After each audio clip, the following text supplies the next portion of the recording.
88,5 Irama FM Purworejo, top lagunya pasti infonya. Hai, halo, selamat pagi, apa kabar pendengar Irama FM di mana aja berada yang saat ini masih mendengarkan ataupun masih cus tancap gaspolnya poin 88,5-nya gitu ya. Dan pastinya bersama saya Ayu kembali lagi yang paling unyu sejagat Purworejo. Gitu ya. Narasumbernya sudah senyum-senyum, tenang aja ya. Nanti saya akan kenalkan. Oke, baik. Kita kembali hadir bersama Anda semuanya. Kita akan memberikan informasi yang bermanfaat pastinya setiap hari Kamis yang manis bersama RSUD Dr. Citro Wardoyo. Kita pokoknya ngobrol sehat aja, ngobrol santai saja. Silakan nanti yang ingin gabung boleh sekali di SMS dan juga WhatsApp 081 392 696 815. Telepon boleh. Di mana nomornya di 02753214446 begitu ya. Oke. Sebelumnya saya akan mengenalkan terlebih dahulu ataupun mempersilakan kepada narasumber nanti untuk memberikan ucapan say hello, pengantar dan lain sebagainya. Obrolan kita akan mengobrolkan apa sih begitu. Oke. Ya, kita sapa terlebih dahulu ada Dr. Wita Juwitasari PSPPK dari RSUD Dr. Citro Wardoyo. Gimana kabarnya pagi hari ini, dokter? Alhamdulillah sehat. Sehat, baik. Selalu bahagia. Insya Allah. Mbak Ayu apa kabar? Harus sedang bahagia, alhamdulillah sehat. Gitu kan. Kalau saya sedih gimana? Aduh, ada apa nih? Curcol dan jadinya kita nanti. Bukan masuk ke tema ya. Malah sambatan. Begitu. Baik, saya ingin menyapa teman-teman semuanya yang ada di RSUD Dr. Citro Wardoyo yang udah gabung di TikTok ya. TikToknya Dokter RSUD Dr. Citro Wardoyo juga nanti bisa disimak ya, ada gambar kita berdua di Radio Irama FM, YouTube-nya Irama Radio, dicek juga di situ, nanti boleh di-download ya Kak, boleh di-sharekan gitu ya. Oke. Yang mau gabung langsung boleh aja chat aja nanti di TikToknya, langsung nanti admin langsung sodorkan pertanyaannya kepada saya. Begitu. Oke. Baik Dokter Wita untuk memberikan sapaan kepada pendengar Irama FM untuk mengawali jumpa kita kali ini. Oke, terima kasih. Selamat pagi pendengar Irama FM, juga sobat sehat RSUD Dr. Citro Wardoyo.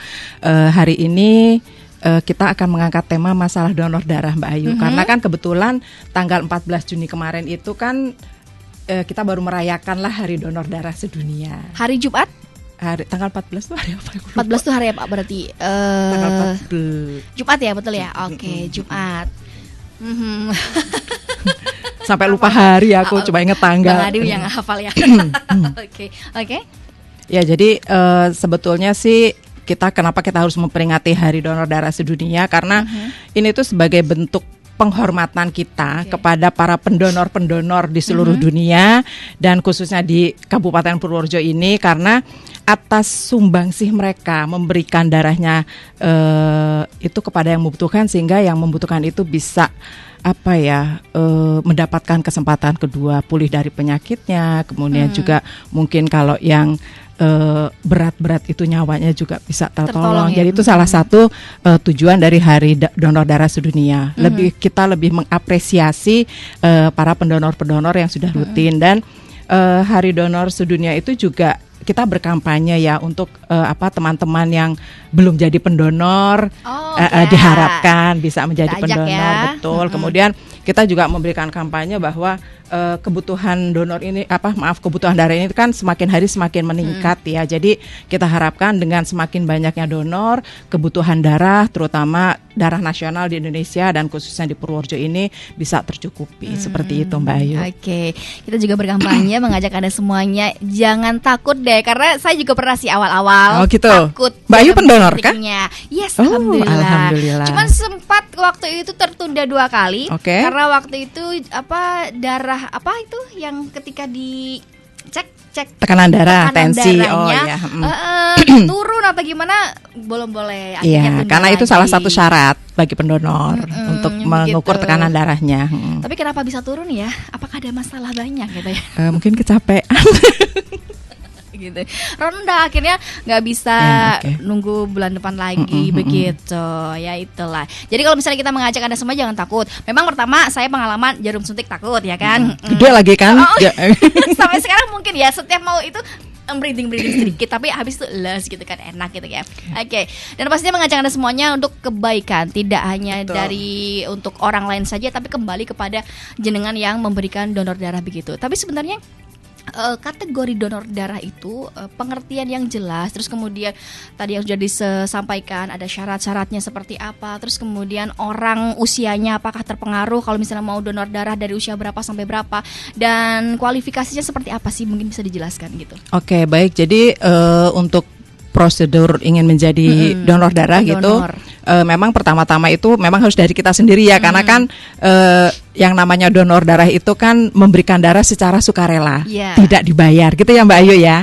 Nah jadi memang itu memang harus keinginan dari kita sendiri pertama, kemudian pada saat mau menjadi pendonor itu tentunya ada penapisan atau screening di unit transfusi darah itu, mulai dari ya tadi kan tensi darah atau pemeriksaan fisik, tapi kita juga dikasih kayak pertanyaan-pertanyaan gitu loh mengenai penyakit-penyakit yang pernah diderita, kemudian gaya hidupnya seperti apa itu juga kita ditanya. Jadi memang kalau dari kriteria untuk pendonor itu pertama boleh pria dan wanita lah ya. Kemudian yang kedua dari segi usia, dimulai di usia 17 tahun sampai sekitar 60 tahunan Mbak. Jadi 60 tahun boleh, tapi masih bisa. Tapi memang kalau 60 atau di atas 60 itu memang dengan pengawasan ya, dengan nggak bisa seperti dulu waktu muda. Jadi waktu saya dulu di puskesmas tuh saya ingat ada pasien usia sudah di atas 60 tuh cerita, aduh dok saya ini dulu pendonor gitu, cuma karena udah tua gini saya jadi dilarang untuk sering-sering donor gitu. Mungkin ada pertimbangan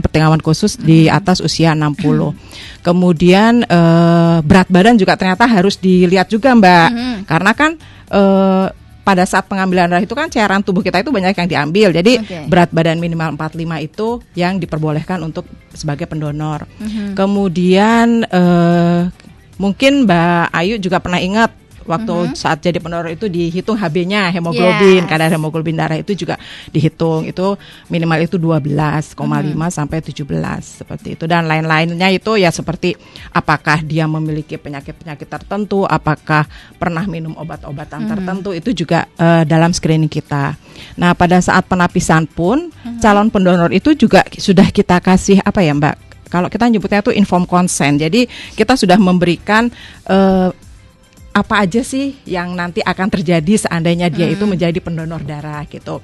Memang efek samping yang terjadi itu tentunya kan kalau lemas, pusing, lelah, terus merasa dehidrasi gitu ya. Kemudian mungkin Mbak Ayu juga pengalaman kan jarumnya sebesar itu juga bisa terjadi luka, terjadi lebam, nah seperti itu. Nah itu tadi sempat disinggung juga terkait berat badan. Maka waktu itu kan berat badanku meningkat nih kan, donor darah. Ternyata nggak bisa karena tensinya. Itu memang bagaimana? Walaupun ada hubungannya kah ketika berat badan dengan tensi? Berarti ada sesuatu yang tidak normal atau bagaimana? Sebetulnya kalau untuk tekanan darah sendiri itu banyak faktornya ya.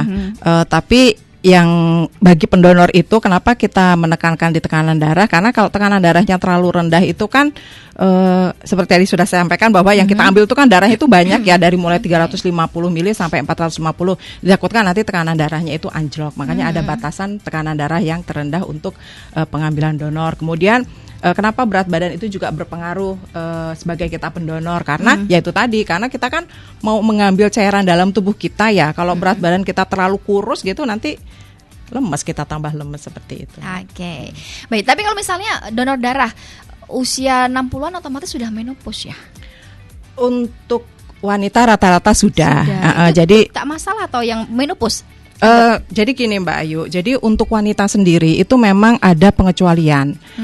Jadi tidak seperti laki-laki yang bisa misalnya 2 bulan sekali atau 3 bulan sekali itu bisa menyumbangkan darahnya. Nah, wanita itu pokoknya sih pada prinsipnya itu HB itu masih cukup ya Mbak ya. HB itu masih cukup di antara 12,5 sampai 17.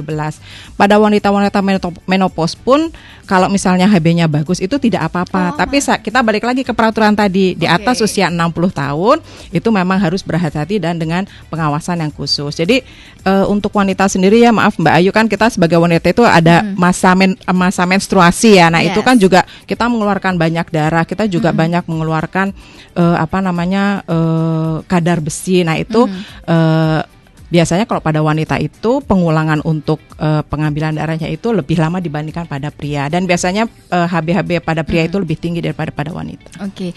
Nah, semisal terkait menstruasi begitu. Sebelum menstruasi itu kan kadang-kadang kita sudah merasa nih, wah ini tanda-tanda mau menstruasi gitu kan, yang badan nggak enak lah, yang apa dan lain sebagainya. Tapi kita belum tahu kapan keluar menstruasinya.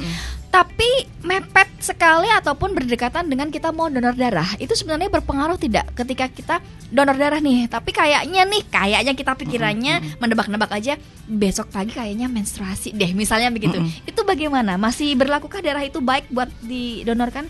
Kalau untuk produk darahnya sendiri, selama pendonor itu tidak memiliki kelainan, tidak memiliki penyakit, tidak mengkonsumsi obat-obatan tertentu sih, produk darahnya sih baik-baik aja. Tapi kebutuhan darah untuk kita sendiri kan nanti akan jauh berkurang, Mbak. Jadi kalau menurut saya, jika misalnya udah tahu nih, misalnya ada perempuan gitu ya, pendonor darah yang aktif gitu, tapi wah ini udah masuk masa menstruasiku. Nah itu kalau menurut saya sih lebih baik ditunda, karena pada saat pengambilan darah itu kan kalau kita diambil 450 aja pada orang sehat aja itu sudah merasa lemas, pusing gitu kan. Nah apalagi nanti pada saat menstruasinya, apalagi cuma sehari lagi nih kayaknya kita haid gitu. Nah itu kan juga akan mengeluarkan darah yang banyak juga. Jadi pada kasus-kasus tertentu memang ada wanita itu yang pada saat menstruasinya itu produksi darah yang dikeluarkan itu banyak, HB-nya juga bisa menurun seperti itu, Mbak. Tapi semisal dilakukan karena memang belum pasti, takutnya eman-eman nggak donor darah, tapi kan belum tahu nih, cuma hanya angan-angan aja. Oke.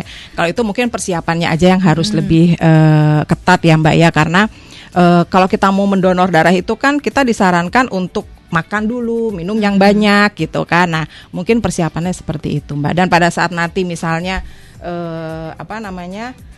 pada saat siklus menstruasinya keluar itu ya udah kita ya banyak-banyak aja mengkonsumsi cairan, makanan, kemudian juga ada yang bilang tambah zat besi gitu, itu nggak apa-apa. Baik, kalau misalnya syarat sebagai pendonor tadi kan sudah disinggung sehat dan lain sebagainya, dicek dan lain sebagainya. Dari awal ketika mereka belum mengetahuinya, bagaimana cara memperkenalkan mereka semuanya untuk ayo donor darah, tahap-tahapnya apa saja yang harus dilakukan saat datang ke lokasi donor darah begitu? Ya itu tadi, jadi memang orang itu berpikiran bahwa udah donor darah gitu, tapi sebetulnya manfaat donor darah itu banyak, Mbak. Jadi dari mulai bisa menyehatkan fungsi jantung gitu kan, kemudian kalau kita jadi pendonor itu pun sebetulnya kita juga kayak memeriksakan diri gitu loh, Mbak. Jadi karena kan pada saat kita mau jadi pendonor itu kan kita diperiksa tensinya gitu kan, diperiksa golongan darahnya. Jadi kan screeningnya kan lumayan ya, periksa tekanan darah, HB, kemudian golongan darah, kemudian juga kalau kita sudah jadi donor itu, darah kita sudah diambil itu, darah kita itu nanti akan di screening juga beberapa penyakit yang bisa ditularkan melalui produk darah ya. Ibarat katakan kita lumayan ya MCU ya. Berarti udah barter tuh. Secara tidak langsung barter tuh. Betul. Gitu. Jadi persiapannya sih gitu aja sih, maksudnya dari hati. Kemudian kalau memang mau jadi pendonor ya itu tadi persiapannya banyak, makan 2 jam sebelum pengambilan darah, minum yang banyak. Nanti pada saat pendonor pertama kali itu pasti akan mendapatkan informasi-informasi dari petugas mengenai nanti yang dilakukan apa aja. Kemudian setelah diambil darahnya itu jangan langsung pulang, kan biasanya Mbak Ayu juga tetap kan nunggu dulu sekitar 10-15 menit karena gitu ada bingkisan kan. Yang dicari bingkisan. Betul. Nah kemudian kan setelah kita diambil darahnya itu kan cairan kita banyak berkurang. Nah itulah kita juga harus banyak minum seperti itu. Oke. Nah ini terkait donor darah, apakah ada hubungannya, sebenarnya ada hubungannya tidak sih dengan pendonor mungkin yang mereka suka dengan minum, rokok dan lain-lain, tapi dia pendonor, ada hubungannya nggak dengan darahnya? Iya, gitu? Jadi memang persyaratan yang ditulis ya, maksudnya yang tercantum dalam Permenkes itu memang untuk perokok itu memang kita diharapkan tidak merokok pada saat mau mendonor. Tapi kalau dia peminum alkohol gitu kan, itu memang tidak bisa, Mbak, gitu. Tidak bisa? Iya. Misalnya, apalagi dia alkohol aktif ya, itu memang kriteria, kecuali kalau memang dia sudah benar-benar lepas dari ini. Jadi memang untuk pendonor itu ada kriteria gitu ya. Terus terang saya agak sedikit lupa ya, karena itu banyak banget itu di Permenkes itu. Oke. Walaupun dijeda, misalnya dia peminum nih, perokok nih, tapi saya mau donor. Oke deh, aku seminggu ini saya stop dulu buat besok donor. Ngaruh nggak tetap? Kalau dari kami sih biasanya itu lebih baik ditunda dulu aja ya. Tapi kalau untuk perokok, itu biasanya kita hanya menyarankan sekian jam sebelum donor itu tolong jangan merokok dulu gitu loh. Kemudian ada juga misalnya habis olahraga nih gitu, aku mau tak donor sekalian gitu, habis lari-lari di alun-alun gitu, itu nggak boleh langsung. Jadi memang harus benar-benar istirahat. Tubuh itu memang harus diistirahatkan. Terkait apakah itu sudah istirahat atau belum ya? Waktu itu kan olahraga bersama tuh di alun-alun gitu kan ya, capek kan, senam gitu. Tapi di situ ada donor. Ketika langsung diarahkan donor berarti belum boleh dong waktu itu. Ya kita harus jeda waktu tetap Mbak, tetap jeda waktu. Karena kan pada saat olahraga pun kan cairan kita juga banyak yang keluar kan, dari keringat, mungkin dari urin atau dari penguapan yang lain-lain seperti itu sih disarankannya seperti itu. Malah ada persyaratan khusus nih ya. Saya pernah baca persyaratan khusus untuk kayak supir gitu ya, atau misalnya supir mungkin antar provinsi gitu, atau supir yang melakukan perjalanan jauh itu 12 jam setelah donor itu masih dilarang untuk melakukan pekerjaannya seperti itu. 12 jam setelah darahnya diambil. Jadi dia harus benar-benar istirahat pulih sampai kondisinya kembali sempurna. Berarti kemungkinan susah juga ya. Betul. Karena dia terkait waktu juga, penumpang dan lain-lain. Wah, ini dia kesusahannya buat Anda. Begitu. Baik, kalau misalnya tadi pendonor gitu ya, diharapkan tidak mengkonsumsi alkohol, terus kemudian merokok ya, ada pun yang merokok juga tetap harus tahu batasan juga sih sebenarnya gitu ya, ada aturannya gitu. Oke, baiklah, kalau misalnya kita berpendapat juga dengan PMI misalnya. PMI itu tugasnya mengambil darah gitu kan ya. Terus kemudian kalau darah itu kan otomatis ada penyimpanannya gitu. Apakah itu disimpan sama PMI atau ada petugas lainnya atau seperti apa?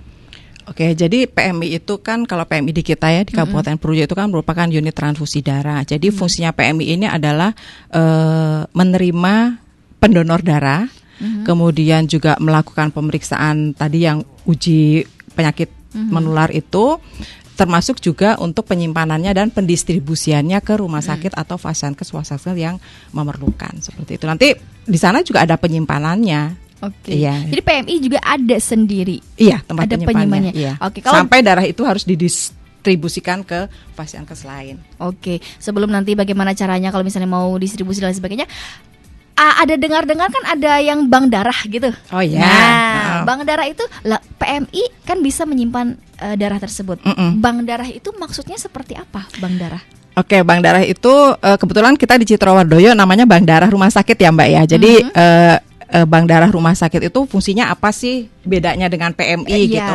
Kalau di PMI itu kan mereka melakukan donor darah, kemudian juga melakukan pemeriksaan tadi golongan darah, kemudian melakukan pemeriksaan infeksi penyakit menular, kemudian juga menyimpan darah dan mendistribusikan. Nah, bank darah sendiri itu fungsinya apa?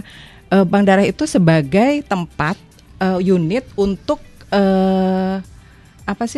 untuk menyimpan darah di rumah sakit yang aman, terjamin, stoknya juga tercukupi untuk pelayanan di rumah sakit itu sendiri, Mbak. Jadi seperti di BDRS rumah sakit kami gitu kan, kami punya bank darah. Jadi pasien-pasien yang harus ditransfusikan itu mengambil kantong darahnya itu dari kami, dari BDRS. BDRS mengajukan permohonan ke PMI seperti itu. Oh begitu. Iya, tapi BDRS tidak melakukan donor darah, Mbak Ayu. Bang, di RSUD ada bank darahnya, bank darah rumah sakit. Yang waktu ngambil darahnya dari mana? PMI atau dari? Dari PMI. Oh, dari PMI. Iya, jadi stok darah kabupaten itu di PMI. Kami dari rumah sakit Citrawardoyo dan rumah sakit lain itu memang mengambilnya itu mengajukannya ke PMI gitu. Terus diantarlah di RSUD. Saya kira nanti di RSUD nanti disimpan dan dilakukan pemeriksaan lain sebelum diberikan kepada pasien yang membutuhkan. Berarti juga dari RSUD melaksanakan pendonoran di situ juga tidak boleh. Iya. Ada aturannya begitu. Betul, ada aturan. Yang boleh melakukan pendonoran darah itu adalah unit transfusi darah UTD. Gitu. Baik. Sebenarnya kalau misalnya ada pernah juga yang bertanya ya, kalau misalnya kita membutuhkan darah nih, sebenarnya kita kalau ke PMI itu ataupun ke rumah sakit itu udah mohon maaf ini mungkin agak ini ya sensi, bayar tidak? Kan kadang-kadang loh kita donor darah gratis nih, ya kan? Kenapa kita malah darahnya disuruh bayar pasien itu gitu? Nah itu bagaimana itu? Nah itu memang pendapat yang agak-agak gimana? Ya gitu memang kan, itu memang rada-rada sensi ya masalah harga. Jadi gini Mbak Ayu, pada prinsipnya darah itu gratis. Darah itu tidak diperjualbelikan. Donor darah itu bukan sesuatu yang dikomersialkan. Jadi maksudnya dikomersialkan itu kita dibayar gitu. Tapi kenapa ada timbul biaya pada saat kita menerima transfusi darah itu adalah biaya untuk pengolahan produk darah tersebut. Jadi kan kita harus punya jarum, harus punya kantong, alat-alatnya, kemudian juga kita juga harus membeli regen untuk pemeriksaan golongan darah, kita juga harus membeli regen untuk pemeriksaan penyakit menular. Jadi pada prinsipnya yang namanya darah itu adalah gratis. Jadi biaya yang dikenakan itu bukan untuk biaya produk darahnya, tapi untuk biaya-biaya pengolahannya darah tersebut. Pengolahan alat operasionalnya gitu lah ya. Oke. Ya siapa tahu ini jadi informasi yang bermanfaat karena takutnya kan simpang siur di luar begitu kan. Orang kadang-kadang aku nggak mau donor darah, orang dijual aku gratis gitu, takutnya begitu. Ternyata memang gratis ya. Gratis karena memang yang dibutuhkan adalah alat-alatnya ataupun operasionalnya dan lain-lainnya begitu. Oke. Tapi pernah ada kejadian-kejadian enggak misalnya soal darah gitu kemudian keliru nih masukin darah ke pasien nih. Jadi gini Mbak, proses dari mulai darah itu diambil itu tuh memang prosesnya agak panjang. Jadi memang kadang-kadang memang pada pasien-pasien yang membutuhkan transfusi itu membutuhkan waktu ya sekitar 1 sampai 2 jam sampai darah bisa diterima oleh pasien. Jadi prosedurnya nih pada saat darah itu dikirim dari PMI ke bank darah rumah sakit, di bank darah rumah sakit itu para petugas itu akan mengulang kembali pemeriksaan golongan darah pasien dan golongan darah donor. Jadi golongan darah yang dari kantong itu itu diperiksa lagi. Jadi kata Mbak Ayu misalnya loh kan udah ketahuan dong gitu. Kenapa diperiksa lagi? Memang itu memang sudah SOP-nya sudah aturan dari Permenkesnya seperti itu. Jadi meskipun Mbak Ayu sudah pendonor berkali-kali, sudah tahu golongan darahnya apa, pada saat masuk ke bank darah, pada saat kantong itu akan diberikan kepada pasien, itu kita harus melakukan cek ulang lagi. Bisa berubah? Pada kondisi tertentu itu untuk golongan darah ya, untuk golongan darah itu pada kondisi-kondisi tertentu bisa berubah Mbak Ayu memang. Kenapa bisa begitu ya? Boleh nggak dijelaskan ya mungkin sedikit saja kenapa bisa berubah? Nggak ada yang terkontaminasi apapun juga enggak gitu kan ya. Darah itu dari saya misalnya gitu kan. Kenapa bisa berubah? Misalnya Mbak Ayu gitu kan. B jadi BO gitu. Jadi memang penjelasannya itu memang agak rumit ya. Saya sendiri harus butuh kursus beberapa kali supaya bisa mengerti kenapa kok golongan darah itu bisa berubah gitu. Tapi intinya seperti ini Mbak Ayu. Jadi kan yang namanya darah itu ya, itu kan di permukaan sel darah itu kan banyak antigen gitu kan, terus di plasma itu banyak antibodi. Nah,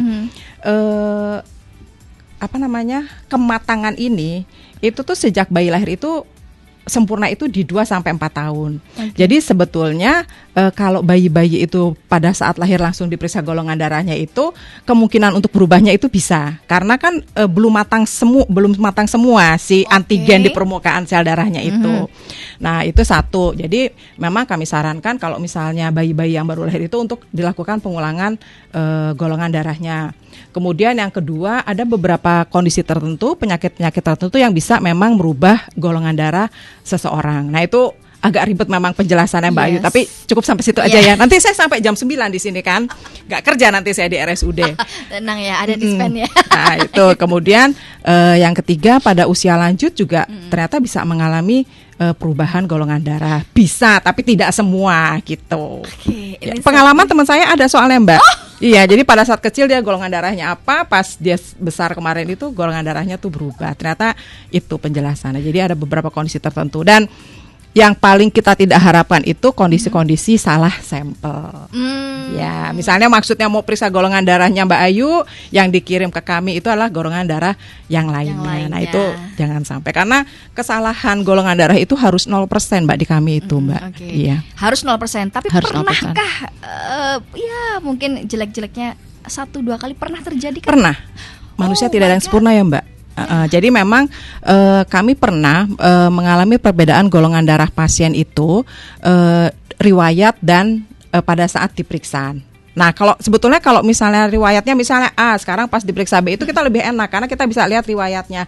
Tapi yang tidak punya riwayat itu yang sebetulnya yang bikin kita itu rada deg-degan. Betul nggak sih ini golongan darahnya ini? Nah, biasanya kami di rumah sakit itu kalau seandainya ada perbedaan golongan darah dengan riwayat dan yang diperiksa itu kami biasanya langsung mengkonfirmasi langsung ke pasien dan langsung melakukan pemeriksaan ulang di depan pasien dan keluarganya, sehingga kita bisa memastikan darah yang kita periksa itu golongan darahnya adalah tepat punya pasien tersebut. Berarti untung belum masuk darahnya begitu. Tapi kalau sudah masuk itu pernah terjadi kah? Insya Allah enggak lah. Jangan sampai. Takutnya kan gimana gitu ya kalau udah A dimasukin sama AB atau gitu. Tapi kalau seumpama ada kesalahan itu terjadi, apakah ada dampak yang kepada pasiennya? Apa itu? Meninggal atau? Oke, jadi memang transfusi yang aman itu memang sangat diperlukan. Makanya sebelum kita melakukan transfusi darah itu memang banyak sekali prosedur yang dilakukan di BDRS. Tadi pertama udah saya sebutkan ya bahwa meskipun kita sudah punya riwayat golongan darah kita apa, meskipun di kantong darah itu sudah tertulis golongan darahnya A atau B atau O atau AB, itu kita tetap wajib mengulang. Itu pertama. Yang kedua, kita melakukan yang namanya uji silang serasi, Mbak. Jadi uji silang serasi itu intinya gini loh, kita mengecek apakah darah pasien dengan darah pendonor itu cocok atau kompatibel. Nah, seperti itu. Jadi meskipun kita pas nih golongan darahnya pasien A, kantong darahnya A, apakah harus cocok selalu? Ternyata ada yang tidak gitu. Oke. Begitu. Jelimet ternyata ya. Apalagi perdarahan. Aduh ya kan. Menakutkan sekali kalau misalnya jangan sampai makanya jangan sampai ada kesalahan dan lain sebagainya. Oke. Ditunggu ada kakak admin yang masih mencatat yang sudah masuk di medsos sudah. Oke, coba kita cek dulu ya yang sudah gabung di sini. Irama FM. Oke, pertanyaannya. Waduh, ketawa Mbak Ayu. Aku saya yang salah menyebutkan hampir aja gitu ya. Dok, mau tanya, adakah obat-obatan yang sebaiknya jangan dikonsumsi kalau kita mau donor darah? Dari Ramdhani. Oke, jadi memang ada beberapa obat yang memang dilarangnya, terutama obat-obat pengencer darah seperti itu, Mbak. Itu memang dilarang untuk mendonorkan. Pengencer. Iya, jadi kan kadang-kadang orang kalau dengar, darahku kental gitu kan, tapi sebetulnya ada kondisi tertentu yang pasien itu diberikan obat pengencer darah, gitu. Itu memang tidak boleh mendonor. Saya masih bingung nih antara kental sama yang enggak, itu bagus yang mana memangnya? Ya harusnya yang normal lah, tidak terlalu kental, tidak terlalu cair, seperti itu. Jadi tetap sebenarnya manusia normal itu enggak kental banget normalnya gitu. Begitu. Tapi kenapa ada yang menyebutkan darahku kental? Emang kentalnya seperti apa? Itu tuh sebetulnya banyak istilah-istilah ya antara maksudnya antara teman-teman gitu, masyarakat awam dengan kami di bidang medis ya. Kalau saya itu yang namanya darah kental itu biasanya memang pada kondisi tertentu memang darah itu bisa mengalami kekentalan, atau pada kondisi tertentu darah itu bisa terlalu cair, terlalu encer. Misalnya memang dia dibuat tidak kental supaya aliran darahnya itu bagus. Seperti pada pasien-pasien penyakit jantung itu kan misalnya ada sumbatan-sumbatan itu kan jangan sampai aliran darah itu lambat gitu kan. Kemudian kalau yang namanya kental itu biasanya kalau kami itu bilangnya itu kadar eritrosit yang terlalu tinggi itu juga bisa menyebabkan kental, atau pada saat kondisi-kondisi tertentu di mana cairan tubuh itu berkurang. Kalau kami dari segi medis itu seperti itu, Mbak. Jadi karena pada saat cairan itu berkurang kan darah itu otomatis akan semakin mengental. Oke, baik nih. Saya ingin membuka yang ada di SMS online Irama FM. Baik, di sini ada tanpa nama 171. Grogi saya malah. 171. Mau tanya saja, sebenarnya kalau donor darah itu kita diharapkan untuk makan makanan yang seperti apa? Terus kemudian ketika sakit flu, tapi badan fit, apakah masih bisa untuk donor darah? Flu tapi badan fit.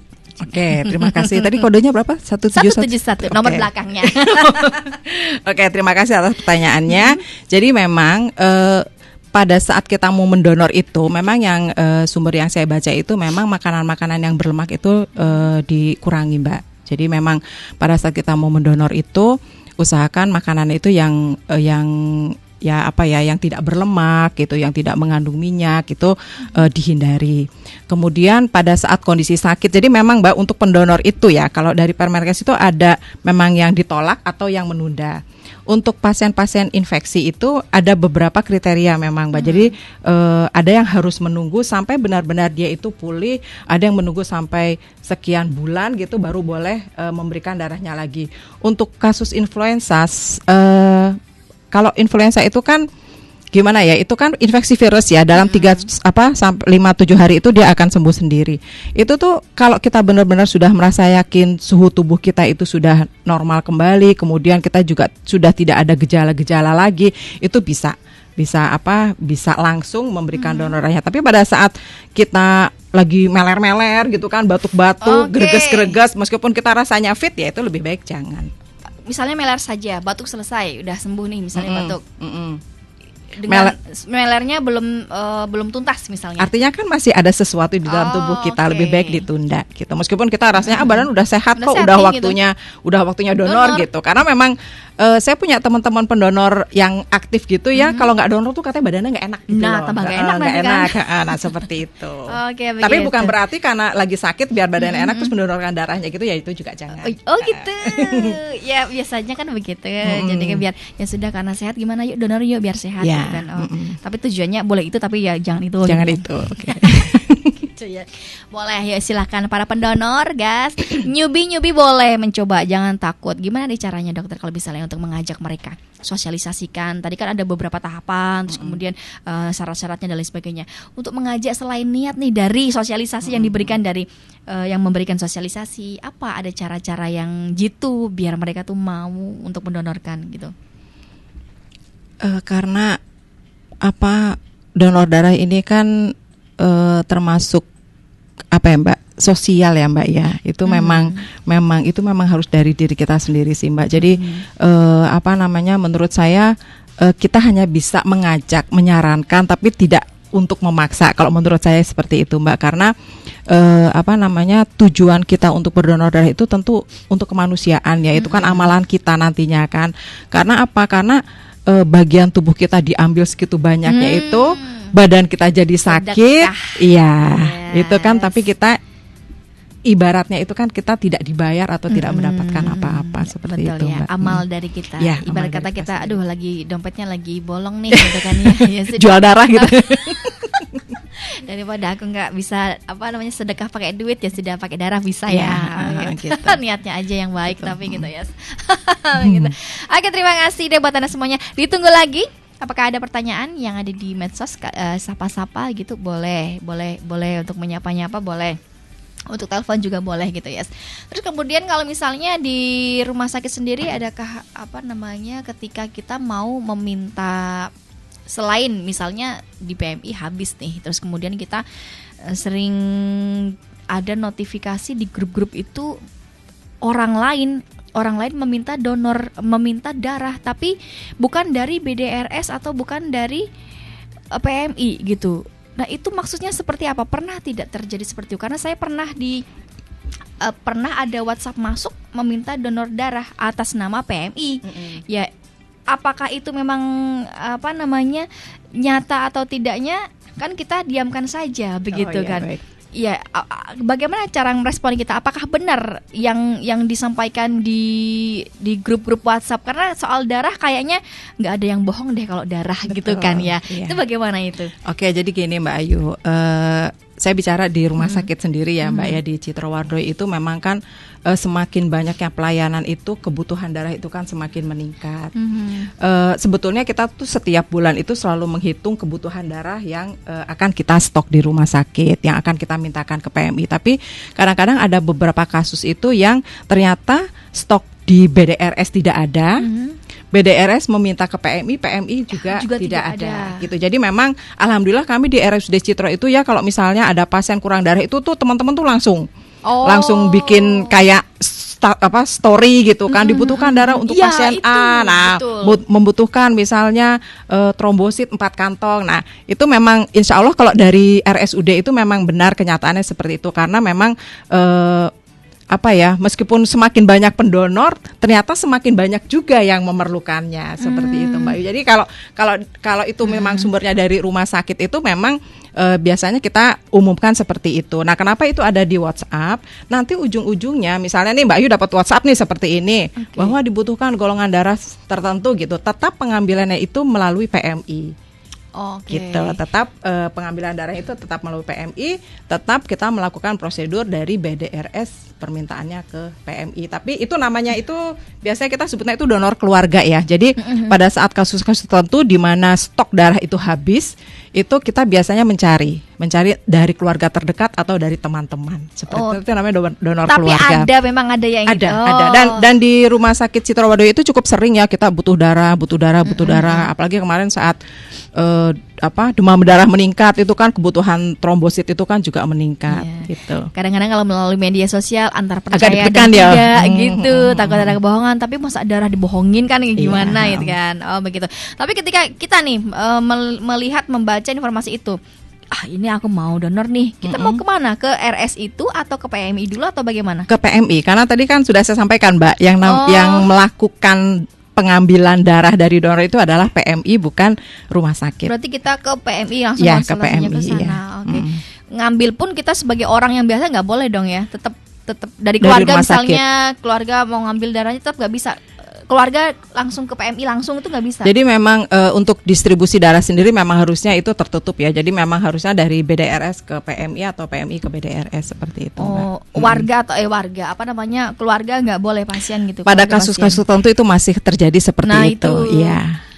Terus bagaimana? Apakah dengan terbiasanya seperti itu, apakah tidak ada sanksi dan lain sebagainya? Kami tetap berusaha supaya sistem pendistribusian darah itu dilakukan secara tertutup, itu aja Mbak. Begitu. Oke deh, baik, siap.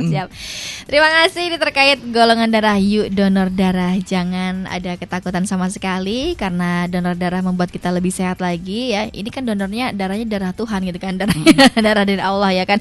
Semoga nanti kita diberikan darah yang bagus lagi gitu kan. Kita saling memberi donor darah. Yuk, jangan usah takut ya. Semoga kita menjadi orang yang berkah kalau kita bisa mendonorkan darah begitu. Oke. Tak terasa sudah ke penghujung acara alias masuk ke sesi closing statement begitu ya. Oke, silakan dari dokter. Sekiranya, tapi sebelum pesan, sekiranya ada materi ataupun hal-hal poin-poin penting yang belum disampaikan, sampaikan terlebih dahulu sebelum menutup. Oke, jadi gini Mbak Ayu, masalah donor darah ini memang prosesnya itu agak panjang, tapi semua kembali lagi kebutuhan darah yang aman, terjamin dengan kualitas yang baik itu memang sangat diperlukan. Jadi kenapa proses pendonoran darah itu panjang, dari mulai wawancara, pemberian inform konsen, pemeriksaan 1, 2, 3, kemudian pada saat darah masuk dikirimkan ke rumah sakit juga sebelum diberikan harus ada pemeriksaan ini. Itu adalah ujung-ujungnya itu demi kebaikan yang menerima produk darah tersebut. Jadi memang kami harus memastikan bahwa darah yang diberikan kepada yang membutuhkan itu adalah darah yang berkualitas bagus, aman dan terjamin. Mungkin gitu Bayu. Oke, baik. Tapi sedikit ini boleh nggak sih kalau misalnya mengusulkan, itu kan tadi dari media sosial yang terkhususnya dari informasi RSUD Dr. Citra Wardoyo begitu. Kalau seumpama ada kehabisan darah dan lain sebagainya, mungkin ada nomor khusus dari BDRS yang atau akun khusus gitu yang bisa diflorkan keluar begitu dari BDRS bank darahnya begitu bisa. Maksudnya untuk ini untuk apa? Lebih percaya aja orang yang melihat informasi itu, kalau informasi darah habis itu memang ini sudah sepengetahuan BDRS dari RSUD Citro atau apa? Oh, jadi ya, gini, Pak? kalau mungkin itu bisa ke kontak Citrowardoyo aja ya. Kalau memang itu misalnya tertulis nih pasien di RSUD Citrowardoyo itu kan rumah sakit Citro itu kan punya nomor kontak tersendiri, itu mungkin bisa menghubungi ke sana. Kalau kami di BRRI itu biasanya hanya menginfokan bahwa stok ini kosong nih, stok ini kosong nih gitu. Nanti teman-teman yang di rumah sakit nanti yang setelah tahu kabar seperti itu, mereka kemudian yang langsung bergerak cepat. Oke. Sama halnya hari ini saya juga bertepatan di SMS sama PMI gitu. Sekalian. Terkait donor darah, terkait golongan darah A yang semakin menipis. Oh, baik. Apakah itu juga informasi dari rumah sakit dulu, kemudian ke PMI, terus kemudian ke masyarakat? Karena kan kalau untuk stok darah itu kan kita kan ada berapa rumah sakit ya di Kabupaten Purworejo ini kan. Jadi memang masing-masing rumah sakit itu mungkin berbeda-beda dan sesuai kebutuhannya. Itu tadi Mbak yang sudah pernah, yang tadi saya sampaikan bahwa kadang-kadang kebutuhan untuk A yang banyak bulan ini, nanti bulan depan ternyata A itu lebih-lebih yang banyak itu B. Jadi memang nggak bisa apa ya, nggak bisa setiap bulan itu kita pastikan setiap bulan itu mesti golongan darah A itu kurang, enggak Mbak.